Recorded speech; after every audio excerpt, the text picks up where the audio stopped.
Hello everyone, welcome back to a new episode of Advent of Code 2016. This one is a little bit different. I guess we've been sort of progressing from like live coding to recorded coding to now actually just a voiceover of coding, sort of. I did actually try to record my solution to this live, but I ran into some technical trouble and it just didn't really work.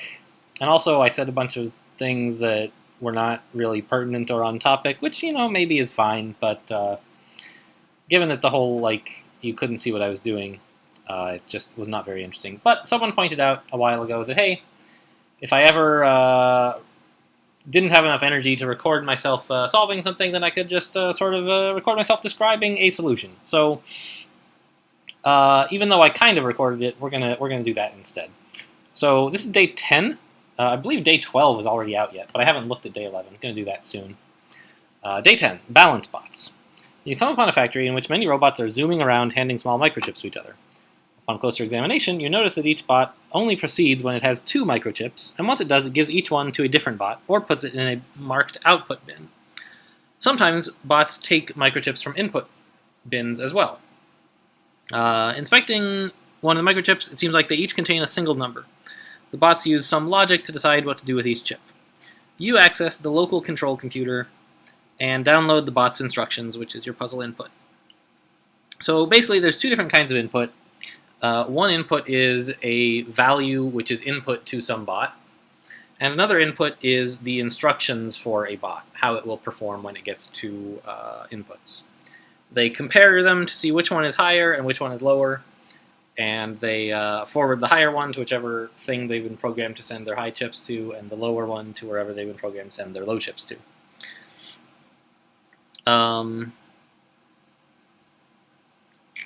Yes, this is all correct.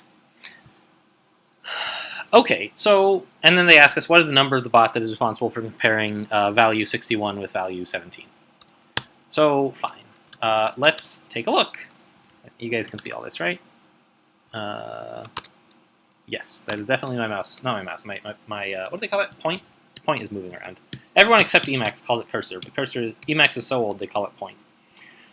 So what I decided to do was basically have a graph, basically all of these bot instructions. Let's take a look quickly at our inputs here. These bot instructions, ignoring the value ones, these instructions are basically describing a graph. It's not a tree, but it's acyclic anyway, and it's directed, so it's like a directed acyclic graph, right? Okay, fine. So what I decided to do was have as my main data structure a map, or rather in Python a dict, where the key is either a bot ID or an output ID. They both live in the same dict. And the value is an object either of class bot or of class output. And the only interesting... So both of those classes contain a receive method, which is what to do when you get a chip. The output just saves it to a list, and the bot we have a num here. Well, let's say what the bot does is it buffers up 2 inputs, and then when it has 2, it looks up in the graph, where does my low go? Where does my high go? And then it calls the receive method of each of those objects with the right numbers. So both bot and output receive a graph as an argument when they're being constructed. You have to be a little bit careful because you don't it would be kind of nice, for example, if all of these value things were at the bottom of the file and you just had a bunch of graph building and then a bunch of value giving, but you don't. So each bot is given a graph when it's constructed, but the graph is mutating over time. The graph isn't ready until we're done constructing everything. But that's fine because they don't do anything aside from receive. So we have these two classes, fine. Oh, and they have contents, which is just like, I thought that I might want to know what a bot is holding at any given time, and I knew I would want to know what an output is holding, because like that's all outputs are supposed to do. So I just gave each of them a contents field, method, I should say, and it turns out we don't need to call the method on bot, but it's there. And so the main interesting part of this whole program is run graph. We start by defining a dictionary of the graph we're building and a list of all the inputs that we're going to send into the bot graph. And then we just iterate over each line, and we check to see, hey, does it match this? If so, then do a thing. Basically add it. Basically, this is the input regex. So does it match the input regex? If so, add an input. Just by doing sort of the obvious stuff to parse out those ints, and continue. Otherwise, we assume that it must match this other regex here, which is saying which bot number gives its low to either bot or output, and then a number, and over here, either bot or output, and then a number. And we do, this is a bit complicated, this whole, this bit here. So what we do is we set in the graph a new key, bot ID, the tuple. So we're using a tuple of bot ID or output ID as our graph keys. And we're creating a bot. And of course the bot wants to know what its ID is and what its graph is, but it also wants to know what its rule is for what goes high and what goes low. So where it sends its low and where it sends its high. So we can't necessarily pass it an instance of bot or output because we don't have one constructed yet. So what we do is we send it the key to look up in our graph. And that's basically default output, which is where... What is default output again? I wonder if I maybe didn't need to do this at all.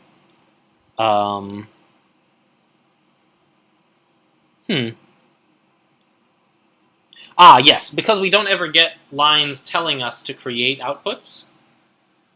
They're just sort of included in the bot rule lines. So what we have to do is whenever we insert a bot, we need to put its key for the output or bot that it's writing to in the graph. But also, if it's writing to an output, we need to make sure that that output exists. There is an object for that output. So what default output does is it takes basically the key and the graph and checks to see, basically it sets in the graph under that key either what was there already, so graph.get of k and the default value of a new output object. If there was already an output object, then this value here gets thrown away and we just reuse the old existing output object. I guess we could have just unconditionally overwritten it, since it's fine to throw away output objects. Nobody's keeping references to them, so it doesn't really matter that they're identical. But this is a little bit cleaner to only insert and not overwrite the output if necessary. Okay, and so then when we're done constructing the graph like this, right, we've iterated through all the lines. Then we just iterate through all the inputs that we've built up, and we look up the bot with the input that it's supposed to go to, and we call its receive method, which will sort of recursively call receive if it has anywhere to pass that chip along to, and otherwise will do nothing. So all this recursing, all the navigating through the graph of bots is just sort of handled recursively by these receive methods on objects calling each other until we reach the end of what there is to do. So it's nice that we don't have to write code to navigate that graph ourselves. We sort of built the graph and then let the language runtime navigate it for us by arrayifying the graph as object pointers, basically. It would be, I think, equally valid to not have the objects point to each other, I guess we actually don't. They're looking each other up in the graph. I guess it's fine. We could make, I don't know. I think that this receive is a pretty clean way of doing it. Maybe I'm sure there are others, but a recursive receive method seems fine to me. And then what we do is, let's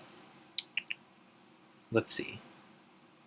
We print reduce. Oh, I see. So there was the first thing that it wanted us to run in part 1 is find out which bot is comparing 61 and 17. And so I just snuck that into the receive method. I guess we haven't talked about how the bots receive works. It's pretty simple. If it's not already buffering up a number, then it just buffers up the number. If it was buffering up a number, then it compares the two it's got and makes sure that n is the larger one by doing this. This is sort of how you do a swap in Python, right? xy equals yx, and now you swap them. Then we check and see, hey, are these the two numbers we're specially looking for? If so, print out our bot ID. Otherwise, look up in the graph who we should send a high to and send it our n. Look up in the graph who we should send our low to and send it our low. And so that gives us the right answer. Nothing too exciting there. It also wants to know what is the product of the outputs 0, 1, and 2. So at the end of this run graph, I just reduce with this lambda, which is multiplication, over a list comprehension over the range 3 to look up what's in output 0, 1, and 2 and multiply them together. So that's it for part 10, day 10, I should say. Pretty relatively straightforward. There were some choices to make about, like, you know, is having these things mutably, is having receive mutate stuff like the right thing to do? In Haskell, no. In Clojure, no. In Python, yeah, probably. You know, I would be happy to have someone who's a little more familiar with Python go over this for me, but I think it's not a disaster. Yeah, well, so hope you guys have enjoyed this. Hopefully part 11 I can actually record, but, you know, no promises. I hear part 11 is pretty nasty from, I don't know, the Reddit and from some other people. I've heard a lot of people saying, gosh, part 11 was hard. Was the problem even correct? Are there errors? I don't know. I haven't read anything about what the problem is, but it seems like people are having trouble with it. So maybe I won't have the energy to record it all, but I'll try to record some of it.